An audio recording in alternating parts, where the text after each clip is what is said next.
outlined there. And I'll just remind you, because we'll see tonight, but the outlines are very general, and they're only intended to sort of give you a broad scope of what the book consists of, to sort of have this general outline in mind. We had to do this for ordination practicum. We had to, although we had more detailed outlines throughout the class, but we had to memorize an outline for every book in the Bible, so that when we went through ordination, they could ask us any book or every book, and we had to be able to outline it and give key chapters, key verses in that. So this is a simplified version taken from that. And so you'll see, though, the outlines are like this one in John. You have 1 through 12, 13 through 17, 18 through 21. As we get into it, we'll see that there are more distinct divisions. Actually, it's 12, 6, and so on. So we'll learn these different things, but generally speaking, this is the general breakup. Okay, so don't be locked in on it, but just to give you a familiarity of what's in the book. And that's just to get you started. On the introduction, dealing with John's Gospel, I give you a definition of the term sign, semeion, which is from sema. And it means a mark, a sign, or token by that which something is known in the regards to reasoning, a sign, or a proof. And I just remind you, in John's Gospel, he preferred semeion as opposed to other terms used in reference to miracles. Because of his purpose statement that comes in chapter 20, he's trying to make the point of that he is the Son of God, and therefore all of these were signs. They were reasonable proofs pointing towards who Christ is, and so he prefers that term. Unfortunately, in English, we don't always get that, but some translations will give you a marginal notation, so you'll see it there. But in general, our texts don't give us those elements. So I deal with authorship here, and I give you internal and external evidence. John's Gospel is a little more tricky in the fact that he doesn't mention his name, but neither do any of the other Gospel writers, right? And to one degree, they're all anonymous. Okay, but there are some clues within John's Gospel that lead us to the conclusion that it was John, the beloved, the brother of James, and so I lay all the external and internal evidence out. External, there's such a plethora of external evidence from church fathers that it's not even questioned as to the authenticity of John being the author. Date, it's interesting. Going down there, this is very fascinating, but there were some scholars who had proposed a 2nd century date for this gospel. Some have attempted to assign a later date based on alleged similarities to Gnostic writings or because supposed long development of Christian or church theology. So some believe that there was a later date for the writing of this gospel, one because of the development of Gnosticism, that they believe that John was refuting it, and so therefore that was the primary reason why he was writing his gospel.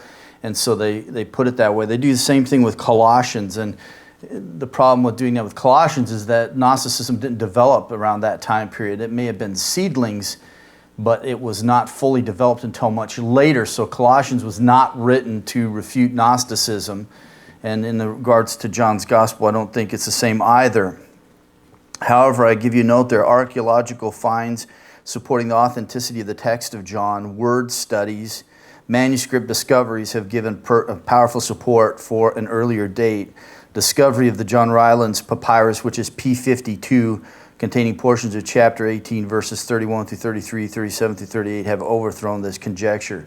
So it's great when we have these finds, these discoveries, because they help us to figure things out, and at least it's very helpful as far as the dating of John's Gospel. And I place the dating of John's Gospel between AD 80 and 90. 95 is when he had written Revelation, and that came after his Gospel. Same with the 3 epistles that he had written, and his Gospel came after the other synoptic Gospels were written.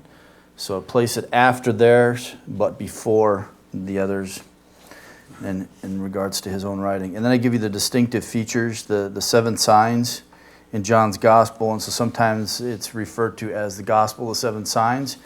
And then we have the 7 I ams in John's Gospel. And these are good to know. I mean, even as far as witnessing and evangelizing, and friend Dan Tebow, who's a pastor in the East Coast now, But he did that, went through John's gospel and just studied out all these different elements, and it was a great help for him in witnessing to people. So anyway, that is for you.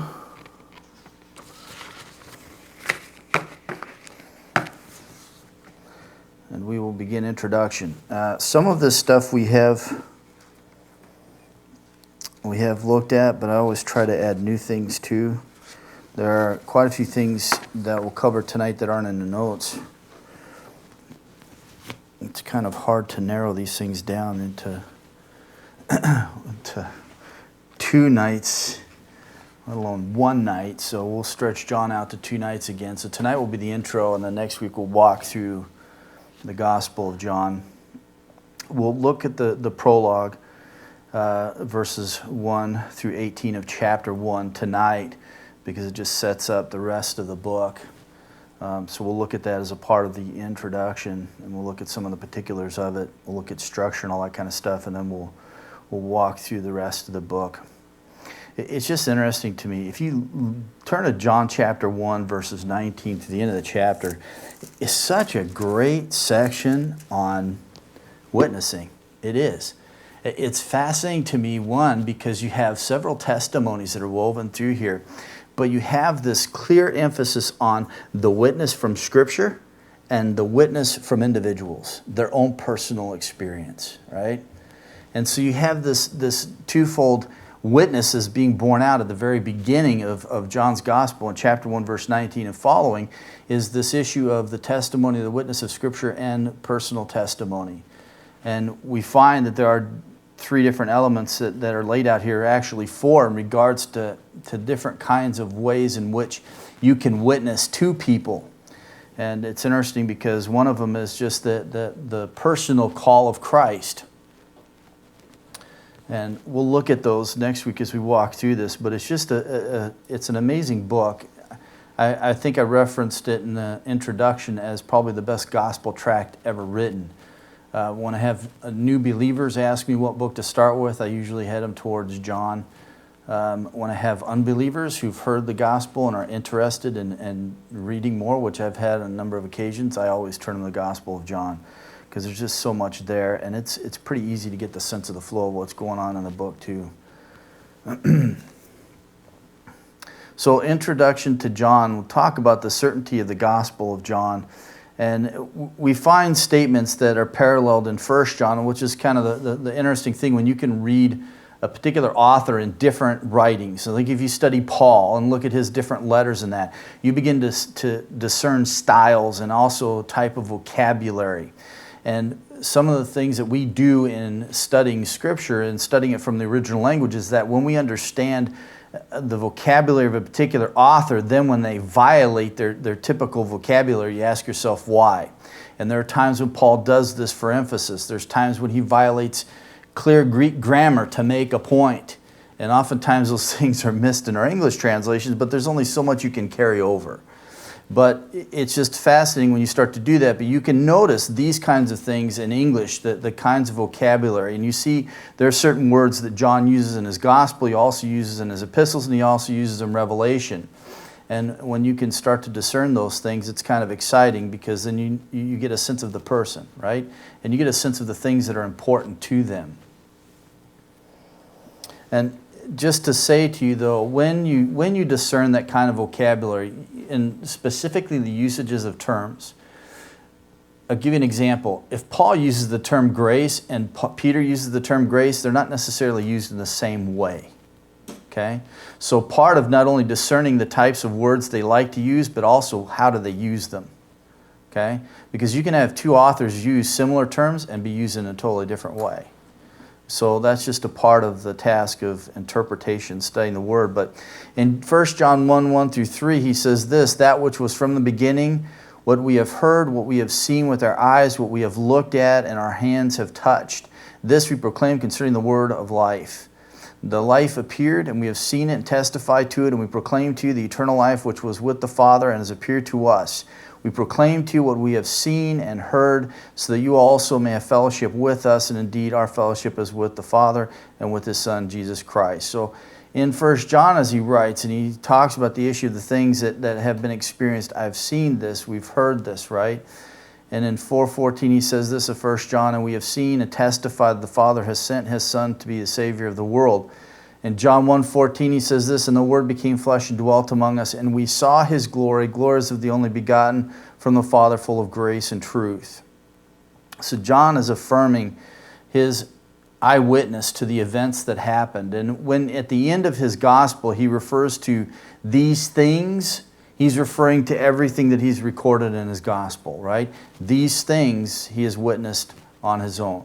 And he is an eyewitness to everything that has happened.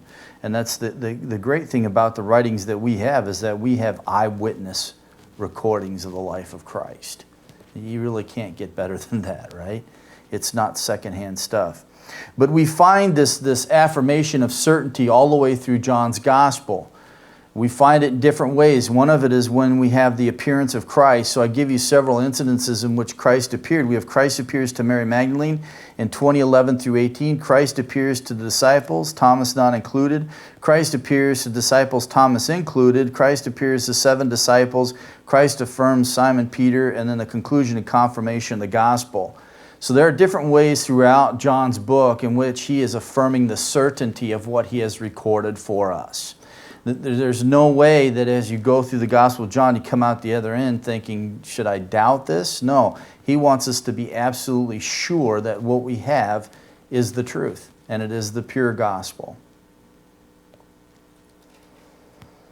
The different way in which he does indicate the certainty is his usage of testimony or testify in the Greek in his writings. I'll just give you an overview of all of his writings, and then we'll look at the gospel. But the gospel, he has the noun 14 times, the verb 33 times, a total of 47 times. In the epistles, he used the noun 7 times, verb 10 times, a total of 17 times. In Revelation, he used the noun 9 times, the verb 4 times, a total of 13 times. So the noun he uses a total of 30 times, the verb a total of 47 times, a total of 77 times. Does he use testimony or testify? All right, so he is trying to convey to us the certainty of what he is recording.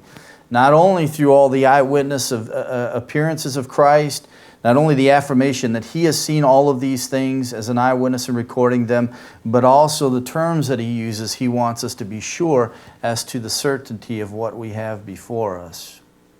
This is why, to me, again, like I say, why I suggest that new believers should read John, right?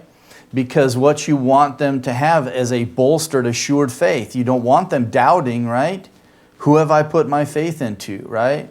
You want to have a good sense of who Christ is and what he came to do, then John is a good place to start. The historical affirmation of the gospel comes, and I give you an example, and then there's some others in your introduction. This is not in your introduction, so if you want to make note of it, you can. But the genuineness of his gospel is confirmed by the fact that Tatian, who was an Assyrian, a disciple of Justin Martyr, who lived around 100 to 165, repeatedly quoted from it, and he composed a harmony of the 4 Gospels, which we refer to as the Diatessaron. And it is a good historical affirmation as to the Gospel of John.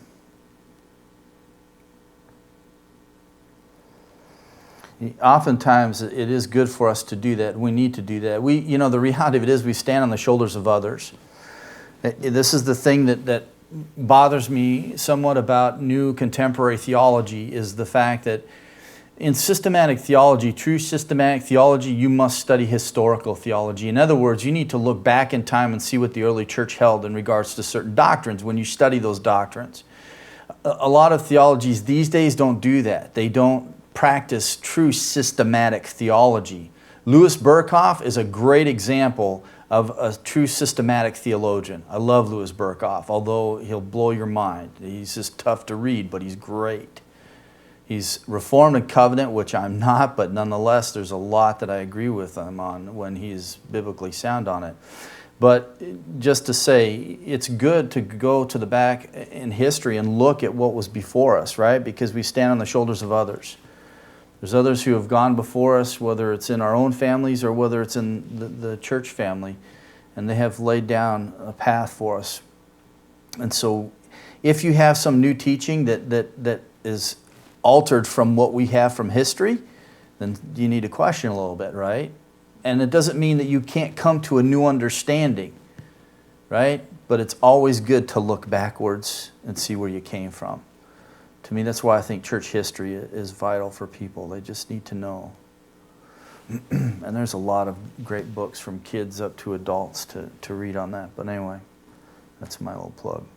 The distinctive features of the Gospel of John, I give you several in your introduction. These I don't have in there, this section here. But if you just look at chapter 1, verses 19 through 52, there are several elements that stand out here. And it is one of the most unique sections in a book in the New Testament. There is so much Old Testament allusion in this section and even quotations. It's just staggering.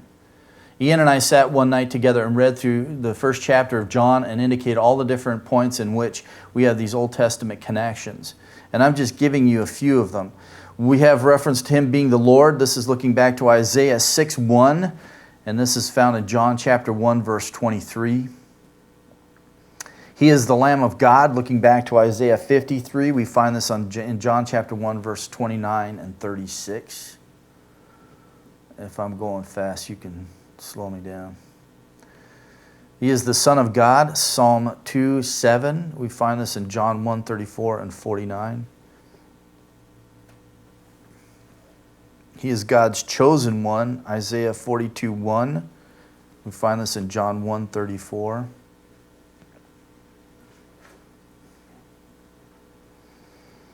He is the Christ or the Messiah, Psalm 2:2, Daniel 9:25, and John 1:41.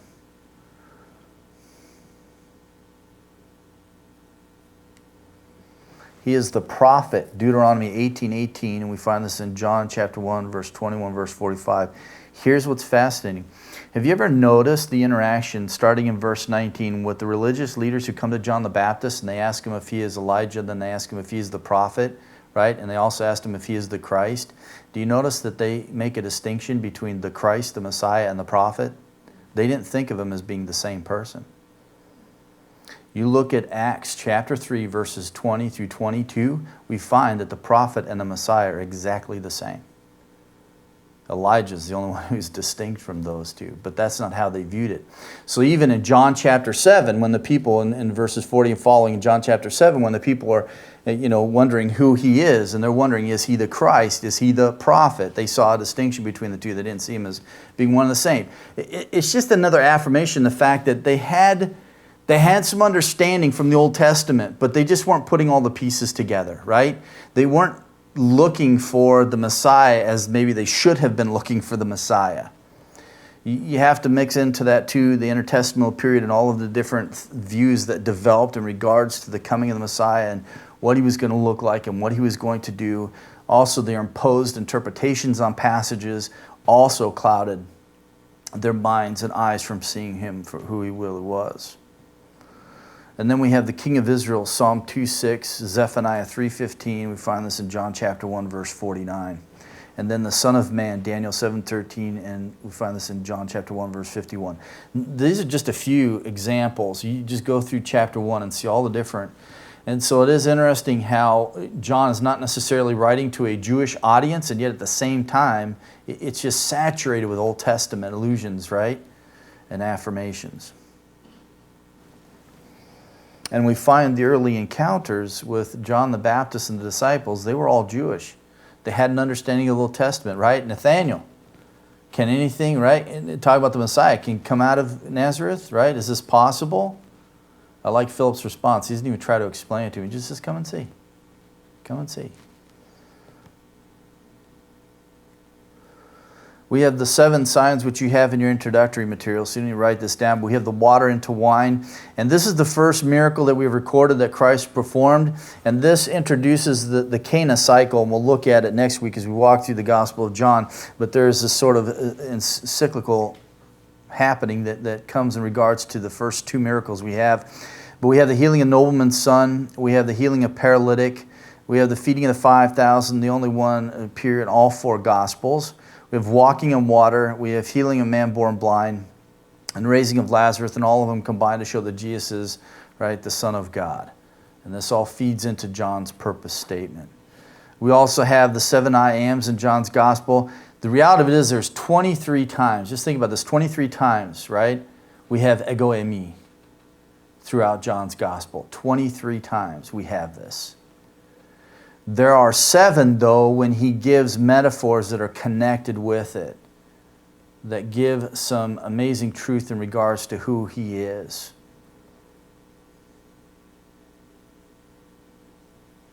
And there's no, for the Jews, there was no missing what he was saying by these statements either. That's why I find it interesting. There was an Islamic man who was debating a believer, and he was trying to, his premise was that Christ never indicated that he was God. And the absurdity of that, really. there's just so much that testifies to that and the things that he said. So the 7 I am statements, I am the bread of life, 6:35. And again, just look at the context of when you find these, okay? Context is very telling, and it's very fascinating in which we find them. He also refers to himself as I am the light of the world, chapter 8, verse 12. I am the gate for the sheep. And in many of them, I am the only one, right? When he says, I am the way, the truth, the life, he uses the article. I am it, right? There is no other way. I am the way. And he does the same in a lot of these statements. I am the good shepherd. I am the resurrection and the life, chapter 11, verse 25. I am the way, the truth, and the life, 14:6. And this is interesting. Take in mind and a mental note too that in this section we find this statement. There's a series of questions the disciples ask and interaction that Jesus had with them. That's the thing I'm learning about the disciples. They asked a lot of questions. Sometimes they didn't ask because they were afraid, right? They heard Jesus say something and you know, it usually had to do with his passion. And they were afraid to ask him because they're afraid he was going to get upset. But they ask questions, right? How do we learn? It's like my kids. Sometimes you get annoyed, right, when the kids ask you questions. But that's how they learn, right? And how often as parents we just shut them off because we don't want to be bothered with the questions. But they're learning. So therefore when we tell them to stop, we stop them from learning. Now, you know, when they all come to you at the same time asking 50 billion questions at the same time, you tell them to cool their jets and come at you one at a time, right? But that's how we learn, you know. And I realized that, you know, over the years with my dad, he was always doing that with us. He was always saying, just keep talking to me. Keep asking questions, right? If you don't understand, ask. Ask why I did what I did. Ask what principles I'm using to govern why I did, right? I mean, this is how we learn. It's not just visual, because the problem is just watching things. We can perceive something and think we know the facts and completely miss the facts, right? Our learning isn't all just visual. And I have to learn this because I'm a visual person. I like to see things. I like to see structures. I like to see this kind of stuff. I'm an artist. That's what I'm about, right? But I also have to learn that I have to learn from perception internally too. I need to ask and hear answers. And so we have to learn that it's a combination of that. But we find the disciples doing that all the time, asking Christ questions, right? And that's how they learn. And that's how he prepared them. And the last one we have in chapter 15, verse 1, is I am the true vine, a great teaching there on Christ and disciples. So these particular ego emis, I am, they are given with metaphors that give some explanation to them. But we have a series of 23 times where we have ego eimi throughout John's gospel.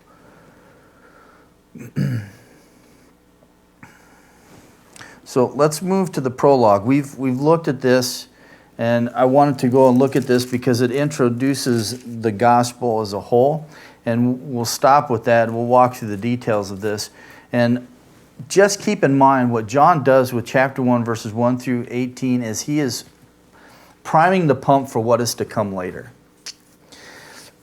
Something I learned a long time ago in studying Paul's epistles is I found myself, a lot of times I'd read an epistle. I'd read through an epistle as a letter, right? So I use the technical term, but when I would read a letter of Paul's, I would get through the salutation, Yeah, I know who's writing. Yeah, I know where they're writing to. So what, right? And then I want to get to the heart of the letter. What I realized, though, over time, was that in that salutation, he is telling you what he's going to talk about.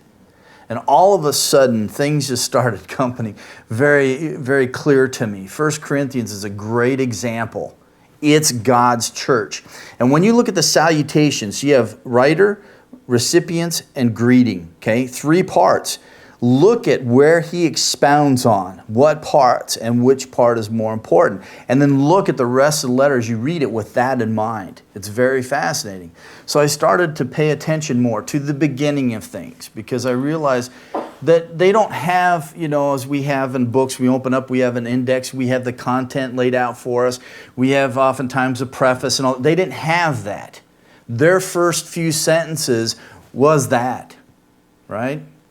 And so that is what prepares us. So John does that. So there are terms, sometimes we'll see him talk about light and those kinds of things in chapter 1 in the first 18 verses. Just keep them in mind and read through the rest of his gospel and say, how does he define these things? There is some understanding we get from the immediate context, okay? But remember that our context is broader.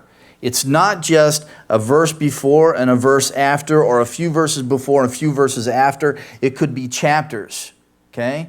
Sometimes our answer to a question we ask about a passage is found in the broad context. And we don't like that because then that means I have to read more and I have to think more and I have to put these pieces together. But that's just how it is, right?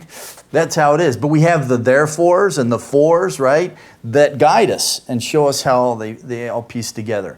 I'm having fun going through 2 Corinthians. And 2 Corinthians is not an easy book, but I'm going through 2 Corinthians. It's fun trying to discern the flow of Paul's thought as he puts pieces together. There's just a lot there. So John does this. He introduces his gospel narrative for us. He lays out a bunch of themes that he's going to pick up throughout his gospel, and he is going to do this in a masterful way. A masterful way. The structure of this first few verses is just awesome to me. So the prologue is chapter 1, verse 1 through 18. Mark also has a prologue, very short, very quick and to the point, but we've also seen how it has prepared us for what is to come, right? And Mark is just simple, but he tells us a lot. John, he's going to use the symmetry to make his point.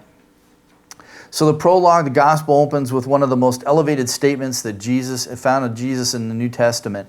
The only ones that are comparable to John chapter 1, verse 1 through 18 is Colossians 1, 15 through 20 or Hebrews 1, 1 through 13. Colossians 1, 15 through 20. By the way, so when I finish the survey, I am going to do that. And the first book that I would like to go in depth on is Colossians.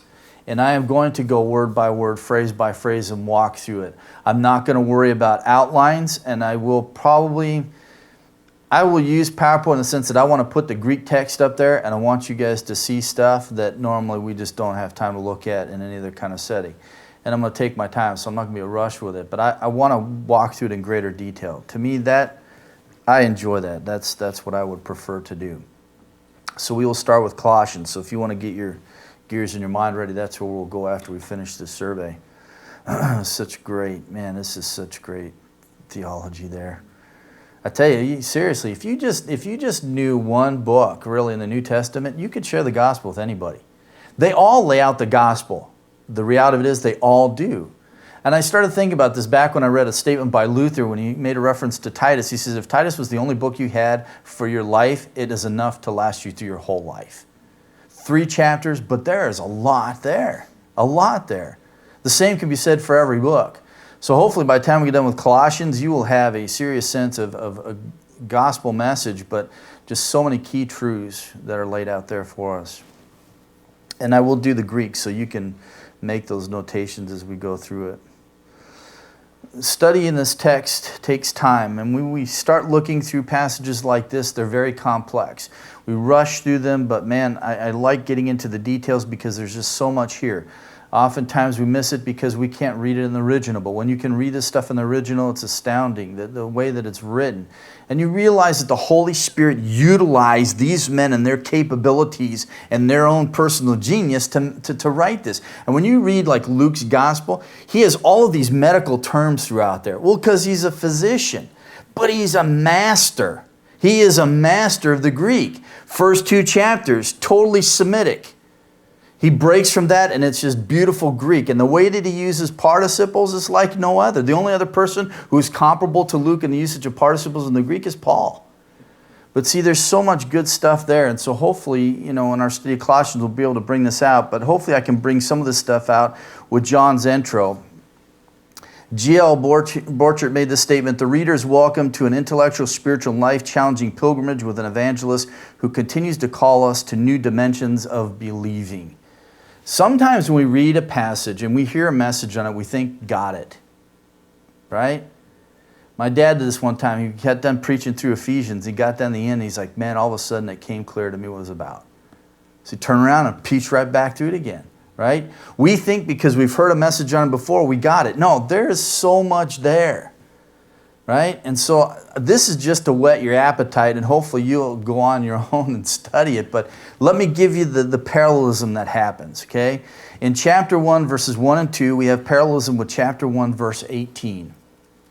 He uses this chiastic structure and he lays it out in this parallelistic form because he is driving home a point. And he is going to guide us as he prepares us for what is to come. Now let me show you the parallelisms, because if you look at these 2 sections, you'll begin to see them. So we have the Son is shown having intimate fellowship with the Father. In chapter 1, as he talks about the fact that the Word was with God, literally face to face with God, and then in 1:18, he is in the bosom of the Father. This shows intimacy, right? There is parallel there. Expressed in the same way? No, right? But the same idea. So part of Hebrew parallelism is they don't always necessarily use the same words.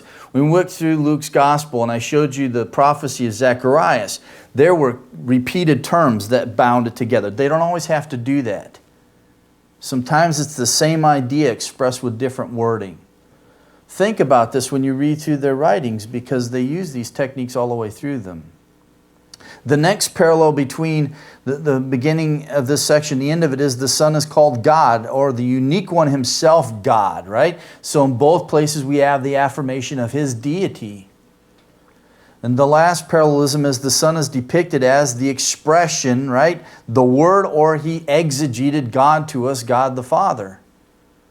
So all of these are parallelisms in which John binds the beginning part of this prologue with the last part of the prologue. He also does this with verse 1, and he does it with verse 14. He's going to tie those 2 verses together with an interesting symmetry. Okay, and we'll look at that in a moment. So there's parallelism here. And he is laying out for us the introduction to his gospel. So let me walk you through the rest of this.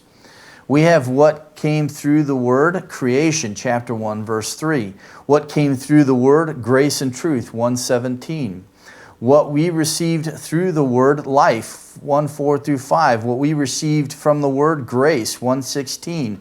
John testifies, 1:6 through 8. John's testimony in 1:15. The incarnation, response of the world, 1:9 through 10. And in both of these is rejection, except for the 14 we have reception.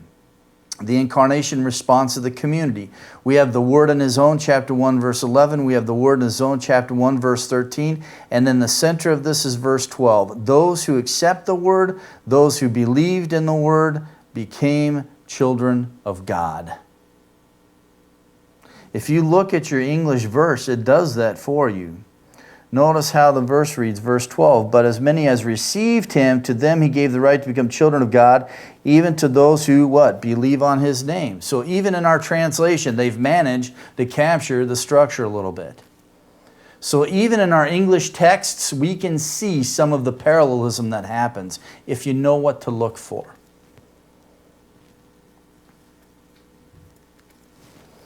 So I don't have probably time in my lifetime, nor some of your lifetimes, to teach you all the techniques of classical poetry and prose, but I can give you some of them, right? And if you just know a few, it's amazing how much they will open up the door for you. In the middle of all of this then, as he talks about the incarnation and the revelation that comes, at the heart of this is the result of this gracious revelation, becoming children of God. That is John's intent. His purpose statement, right? That you might believe and have life. You see how by the structure, He is pointing us right where He wants us to go. And He's going to take us right to His purpose statement. He does this with all the 7 signs. He does this with all of the terminology about testify and testimony all the way through bearing witness. He just keeps leading us towards that final purpose statement. So when we talk about finding the outline, not creating an outline, this is what we're talking about, right? It's finding the author's path, not creating our own. And anyone can do this. To this depth, maybe not. Okay? But we can all do it to some degree or another. Les was interesting because she was doing 1 Peter. And she came one time just recently. She said, it's amazing because I realized, right, that he has all these participles and then he gives the imperative, right? You start realizing these different connections, or maybe it was reversed. But you have all these different connections. But see, when you start figuring those things out for your own, then it's yours and no one can take that from you, right? And so it's just paying attention to the clues. So John gets us ready. He's going to take us on a journey through his gospel, and he prepares us with the first 18 verses. He lets us know where he's going to go. And the reality of it is we see rejection and we see reception. We see 2 different kinds of responses. The incarnation, we have response by the world, 1:9 through 10, rejection. We have the incarnation response to the community, right? We beheld his glory, right? Glory is the only begotten from the Father. So we have this rejection and reception going on here. And so we can even see this in the overall flow of John's gospel. We have the rejectors. Chapter 1, verse 1 through 12:36a. Okay? If you go to John chapter 12, verse 36, you'll notice, and it's even indicated in the NASB. I don't know how they do it in the NIV. But NASB, you'll notice that verse 36 of chapter 12 is split in half. You'll notice that the second half starts with a boldened capital T. These things Jesus spoke, and then he departed, and he hid himself from them. There's a transition here where Jesus takes his ministry private. He is now going to go and spend time with the disciples. Here in this first section of John's gospel, we have the rejectors, and this is his public ministry and lasts about 3 years. Then we have the receivers, 12:36 through 21:25, and this is where he's going to focus on the disciples, and this is private ministry and it lasts a few days. So even from the prologue, we can get a broad sense of John's gospel. We have the rejectors, 1:1 through 12:36, and we have the receivers, 12:36 through 21:25. We have a public ministry of 3 years, and we have a private ministry of a few days.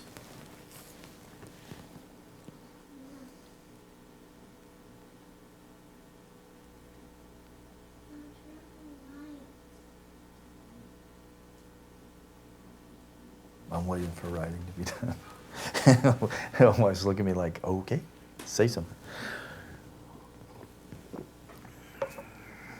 So let's take this a little bit further. We have people's unbelief is going to intensify, starting in chapter 1 through 12:36a, okay? Through this section, I'll give you some clues, things to read, right, and look for. Through this section, we have a series of feasts that are referred to, different feasts, okay? And then with each one, we have opposition that comes. And it starts in chapter 5, verse 1. So we have opposition at the feast in Jerusalem, 5:1 through 47. And there's discussion as to what feast this is. I'll leave that for you to figure out on your own. But this is your breadcrumb. We have opposition during the Passover time in Galilee, 6:1 through 71. We have opposition at the Feast of Tabernacles in Jerusalem from 7:1 through 10:21.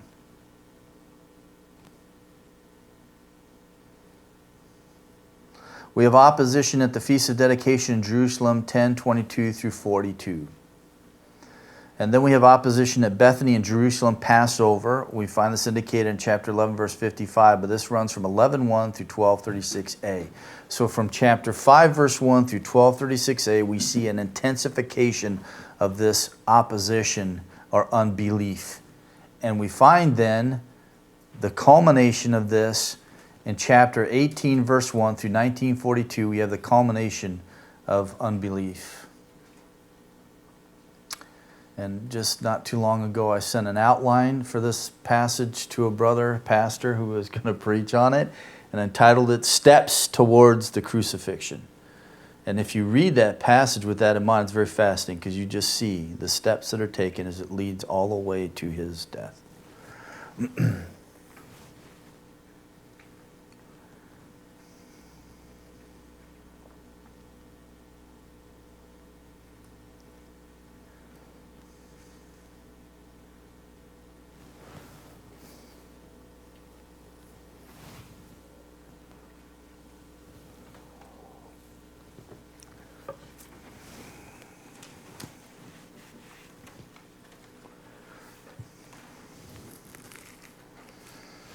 So again, I remind you, the break that comes in chapter 12, verse 36, in the middle of verse, just remember, our chapters and verses were not originally in there, as you see from the text there. They didn't even have spaces between words, right?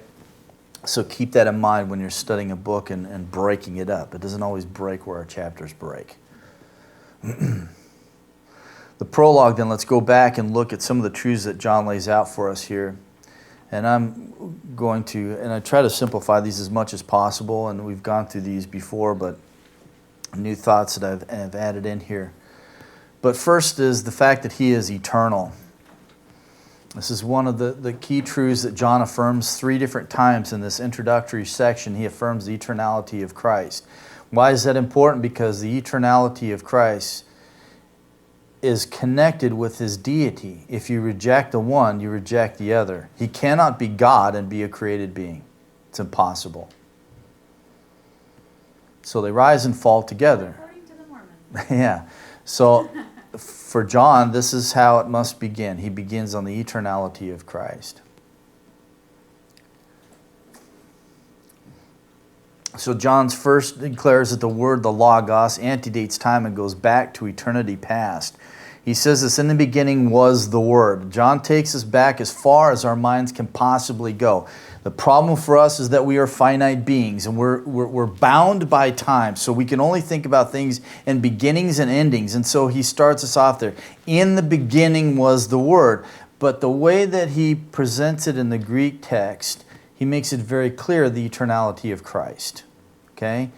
Because he's going to start with creation, and he's going to then force us to look back before it happened. So the word Logos never began. He always was and will be, and he is eternal. This is true then. I mean, it's staggering to try and picture Christ on earth, right? The fact that he is eternal, and yet at the same time, there was this conception. He was born, right, in regards to his humanity.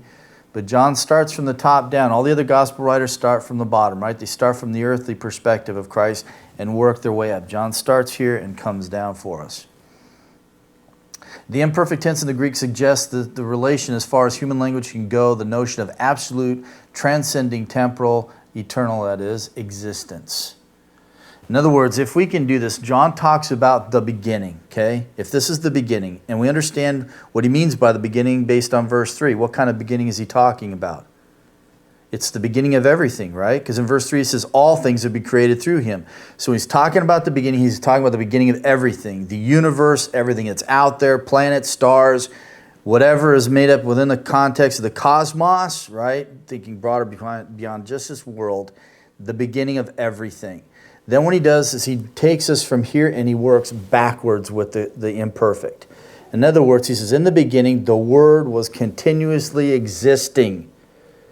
He could have said existed, used an aorist tense. He doesn't do that. He wants us to understand the eternality and the existence of Christ was clearly eternal. And so that's what he does for us. It's hard to see it in the English, but it's very clear in the Greek. John is making a very emphatic statement as to the eternalness of Christ. This is affirmed by the fact that verse 14 corresponds to verse 1, contrasting between 2 verb forms, between the word continuously existing and becoming. Notice the contrast that happens. He who was God, right, became flesh, verse 14. He who was with God tabernacled among us. And he who was in the beginning became agenata in time. He uses 2 different verbs here. But he wants us to understand, when we talk about the deity of Christ, he has always been God. He never became God. He was always God. For all of eternity, he was God. The only thing he became was flesh. So when we talk about Jesus Christ, we're not talking about his origin. We're talking about his incarnation. See, can we ask the question, when did Jesus Christ begin? Well, that's not a valid question to ask in regards to him. But when did he take on incarnation? When did he take on flesh? Now that's a valid question, right? And again, this shows the parallelism, the symmetry that John does between verse 1 and verse 14. So he does it between verse 1 and verse 18, then verse 1 and verse 14 to make his point. And verse 1, the symmetry of the text itself is pretty amazing, but we'll press on from that. The other thing that he establishes for us is not only that he's the eternal, he is distinct. So we're talking about personality. He makes a statement, the Word was with God, literally face to face with God. This is important for us to understand because we can say, okay, the Word was eternal. Christ was eternal, right? He existed in eternity past with the Father. But I ask the question, was this a static existence? In other words, did Christ become a personal being when he took on flesh and started interacting with human beings? Is that when he became personal? No. The reality of it is he was personal long before that. In other words, he already had a relationship between himself and God the Father. And you say, well, what difference does that make to the rest of John's Gospel? Turn to chapter 17, the high priestly prayer. John chapter 17, verse 5. 17:5, Christ is praying. This is the last prayer of. He says, and now glorify thou me. I'm reading from the NASB 19 Beyond version. He says, and now glorify thou me together with thyself, Father, with the glory which I had with thee before the world was. Right?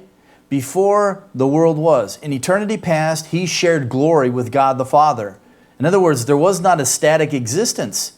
There was a living dynamic, right? There was relationship between Father and Son.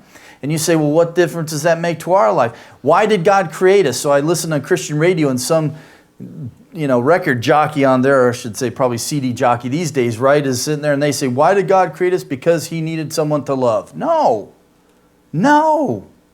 It's not why he created us. He didn't need anyone to love. He already had relationship with the Son and the Spirit.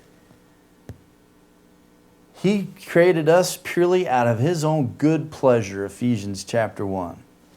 That's it. That's it. Notice further in chapter 17. He says in verse 24, Father, I desire that they also whom thou hast given me be with me and I in them, and in order that they may behold my glory, which thou hast given me, for thou didst love me before the foundation of the world. You see, there was an intimate relationship between God the Father and God the Son before anything was ever created. God did not need human beings so that he could express emotion, right, and have a relationship. He already had it. John prepares us for this in chapter 1, verse 1 by these statements. So when we look at it, we think simple prepositional phrase. No, there's a lot of truth in that prepositional phrase. And that prepositional phrase, with God, gets us ready for chapter 17.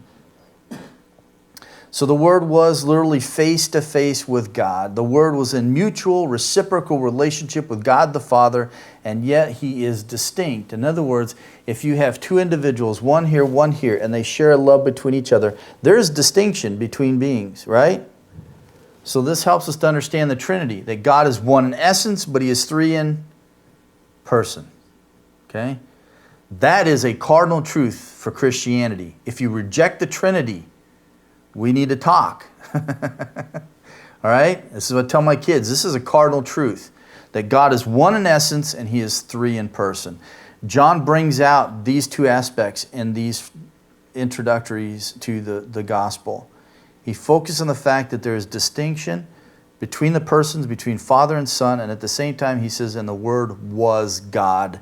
He is deity.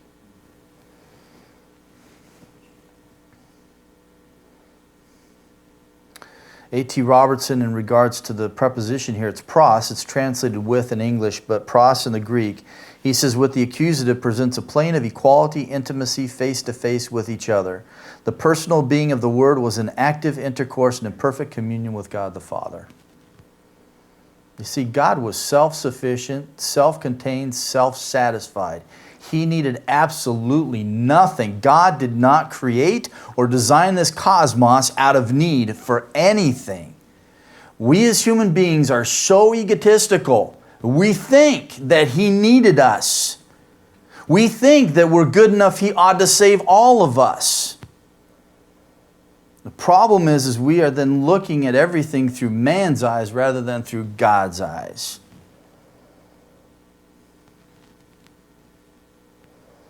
This is why when you think about the love of God, when He says in Romans that I poured it down upon you and I have saturated you with my love by the working of my Spirit, the fact that God will allow us to share in the fellowship and the love that He had between the Father and the Son and the Holy Spirit that existed right in eternity past, that He would share that with us. What a gift. What a gift. And He didn't have to give it. That's the grace of God.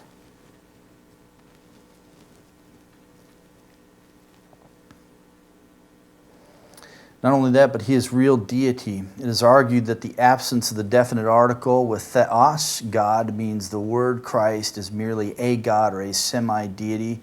In other words, the deity of Christ and the doctrine of Trinity are denied. So we have this statement at the end of verse 1, and the Word was God. Now, the word God here does not have an article. Notice the word word. It has a the before it. That is what we call an article. Okay? So they say in the Greek, and then we see in English, there is no article, the, before God. Therefore, we should translate it as indefinite. He is a God. All right? And indicating that He is semi-deity. He's not full deity. But let me give you a Greek lesson. So here is the ordering of it. Halagos, the Word. And this is how it's presented in the Greek text. And this is how cases help us, right? This is the subject right here, halagos. The article tells us that, plus the ending that where's my little pointer? Right here. This tells us the case and this tells us the case. This and this together tells us that this is the subject of the sentence. This is your verb, okay? This is what we would call predicate, right? This is the rest of the sentence, okay? The Word was God, okay? So if we break this down, the absence of the article shows theos, God, to be the predicate, and the predicate preceding the verb for emphasis. In other words, because we have cases, He can take this, which we have it translated, it's over here, right? Because we have to follow rules of our grammar. But for them, they can take it and put it over here for emphasis. He is emphatically stating the fact that the Word is deity. And He can't do it any more emphatic than this, okay? So the Word can be the subject and only the subject because it's logos. Because in the whole introduction, the question is not who God is, but who the Word is. The Word is God. That's the question he's answering. So John expressed the truth in the best possible way. If he would have used the article with theos, in other words, written the God, he would have expressed the error of the 3rd century heretic Sabellius, who held that the Father and the Son were identical. They're not. Okay? There are distinctions in the Trinity. The absence of the article emphasizes quality or essence of the Word. In other words, He is God in essence. He is by quality God. Whatever we ascribe to God, the Word is. He is omnipotent. He is omniscient, right? All of those things. He is fully deity. John could not express it in any other way, so there was no doubt, as he wrote this, the deity of Christ. So for the believers, as they read this, they should be solidified in their faith that the one that I call upon as God is truly that, God. There's no doubt. Now notice that we'll have those, Jehovah's Witnesses, will suggest that because there is no the before God, we should put a, indefinite article. But that's not how Greek grammar works. Just because there isn't an article there does not make it indefinite. The reason they leave it out is for emphasis, and they want to focus on quality or essence. So there's no doubt as to that. He is creator, chapter 1, verse 3, and also verse 10. I give you verse 3. This is how he does it, and I just give you an exact to bring out the fullness of it. This is my translation. All things through him came into being, and apart from him came into being not even one single thing that has come into being. So when we look at all of creation, right, Panta, everything, the whole entire universe, whatever exists did not come into being apart from Christ.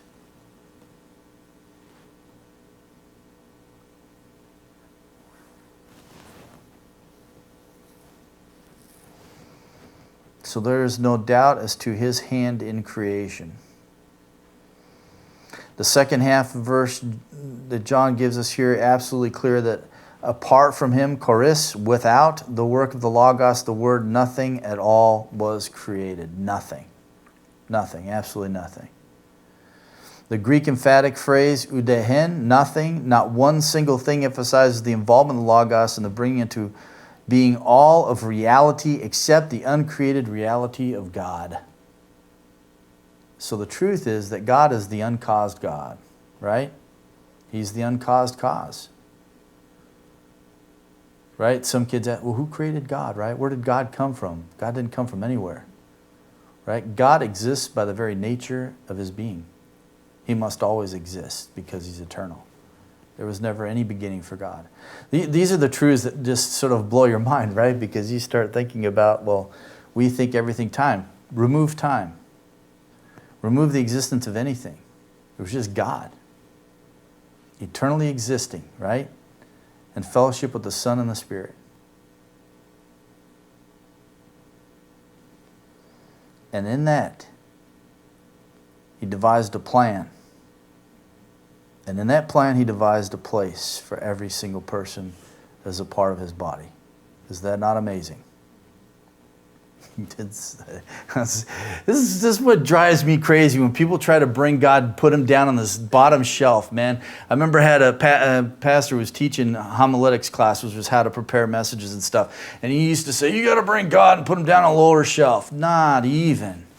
Problem is we reduce God so much, we accommodate him so much to mankind that we lose the greatness and the magnanimous of God, that he is so far beyond anything that we could ever comprehend.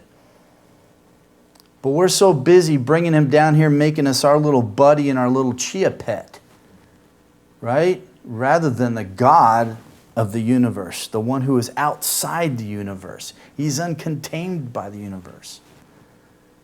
It's good for us to think that way.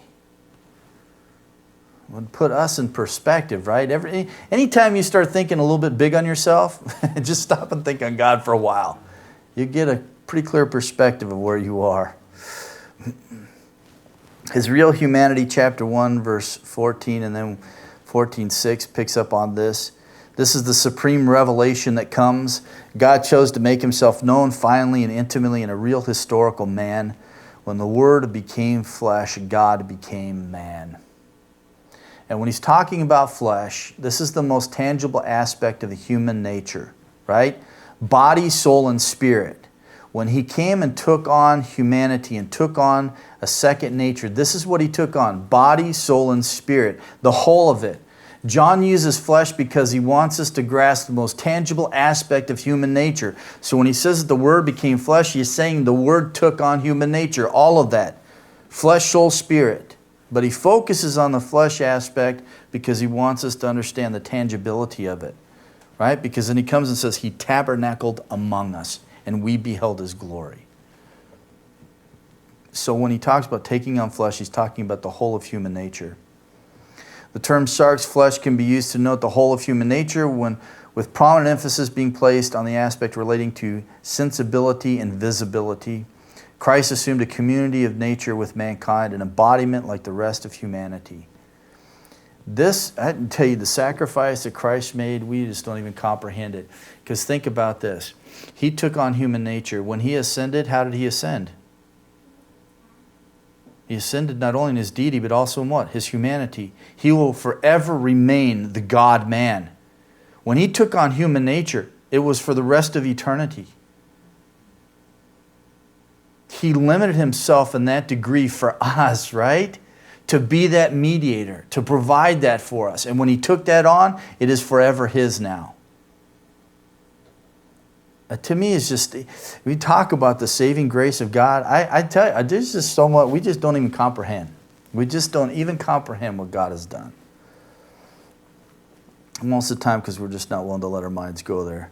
The Word who was God and with God in the beginning became in the sphere of time, history, and tangibility, so that the grace and glory of God might be uniquely and perfectly disclosed. Who better to exegete God the Father to us than the Son? And what better way to do it than to take on human nature, right? In a very real and tangible way. That's why John can say, we saw, we grasped, we touched with our hands, right? The tangibility of this revelation. So that is the intro to John's Gospel. Next week we'll come back and walk through the Gospel and we'll outline it and go through it. But really get into the depth of it, yeah.